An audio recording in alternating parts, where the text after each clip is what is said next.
Hello and welcome to this deck of Myrkul, Lord of Bones. This is an interesting commander as it is a very expensive one. This one costs 7 mana, so you will need a lot of time to be able to get there, or you need to ramp really fast. And then their ability is really cool too. So the first part you can basically skip. It gives them indestructible sometimes. The second part is mostly what we are building around. So whenever another non-token creature you control dies, you may exile it, so it's gone. If you do create a token that's a copy of that card.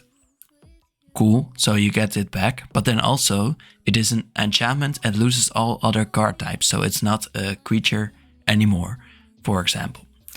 It's not legendary either, I believe, but at least it's not a creature, and that's the most important part in this deck in particular. So let's go over the cards that are in here. There are some interesting things. So mostly what we will be wanting to do is get some interesting effects and keep them around basically forever until our opponent can destroy an enchantment. So for example, Aegis of the Gods gives us as a player hexproof, and then when they die they return as an enchantment that's hard to remove, and you will have hexproof for a large part of the rest of the game. So we have a lot of other things like that draw us cards, for example, or that help protect us. Doom Whisperer is interesting because it enables us to pay life to Surveil forever, and we can really take our time with that. It often gets removed. Gumball is interesting because usually this gets removed pretty soon as well, because opponents want to cast non-creature spells and then they keep losing life.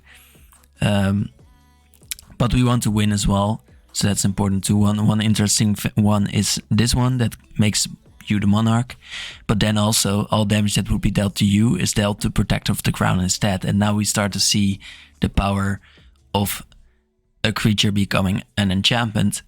In this case, all power that would be dealt to you is dealt to an enchantment that won't die from damage. So those are some interesting things. As we can see, we will go over some examples that are really, really good later as well. And then we know that we will have a lot of enchantments entering the battlefield. So we want creatures that, for example, Archon of Sun's Grace gives you a 2/2 with flying every time an enchantment enters. So whenever a creature dies and becomes an enchantment, this counts too. Then some cards that make mana because we have enchantments, some cards that draw cards, but there aren't really things that really close out the game. For example, Citizen Champion can become really large, but does not really end you the game because your opponent can easily block it. So that's not really a game finisher yet. We have some protection. Sphere of Safety is a good example because your opponents have to pay X, where X is the number of enchantments you control, and you will have a lot of those.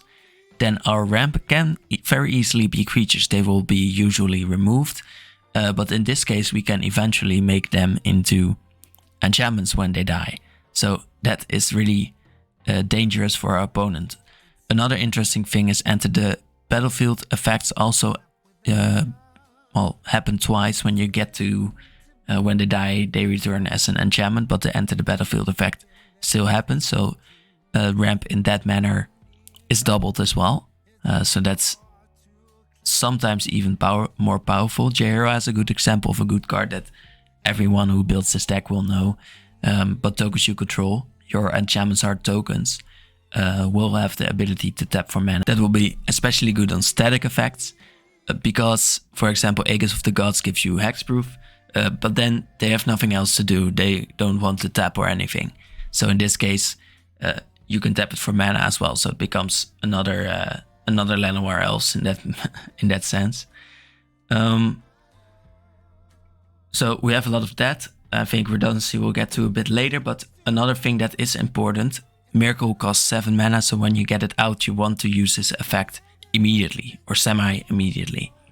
So we want sacrifice outlets that let you sacrifice a creature at instant speed, so that we can choose which creatures to sacrifice and which we want to help stay around. So for example, you might have Citizen Champion around as a creature because you want to use it as a big dude. So we have 5 of those. I wanted to include the cheapest ones, like Viscera Seer is really good in this deck because it's only 1 mana, but that are also not too expensive because the deck is already pretty expensive, I'd say. Then we have some board wipes and removal. Everyone needs them. I think token synergy cards can be included, but these are usually very expensive. So for example, Second Harvest, that helps you double your enchantments, which is really good. Costs $8 already, so that's pretty expensive.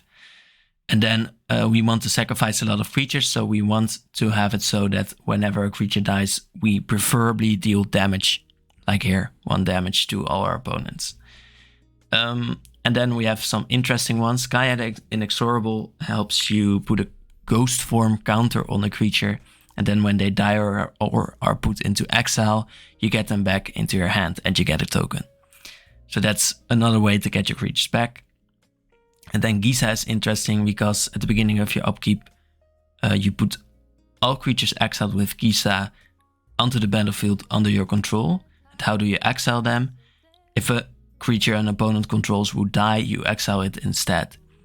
The drawback is, so every creature that dies from your opponent, you will get back at the end of your, at the beginning of your upkeep. But they get decayed. So whenever you attack with them, you have to sacrifice them. But we don't care about that with Myrkul, because when they die, we get the creatures from your opponents back as an enchantment. So we really like that. Alright, let's go over some examples of cards that are really good.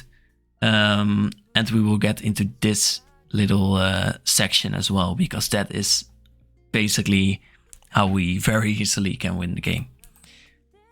If we don't want to close that. So I think we talked about this one already. But this is an important card, because what does it do? It's a 2-mana Devoted Druid. So it enters the battlefield, it does nothing, you wait a turn, you get to tap it for mana. So it's a Llanowar Elves at this point. But for the cost of putting a -1 counter on it, you may untap it and then use it again for more mana.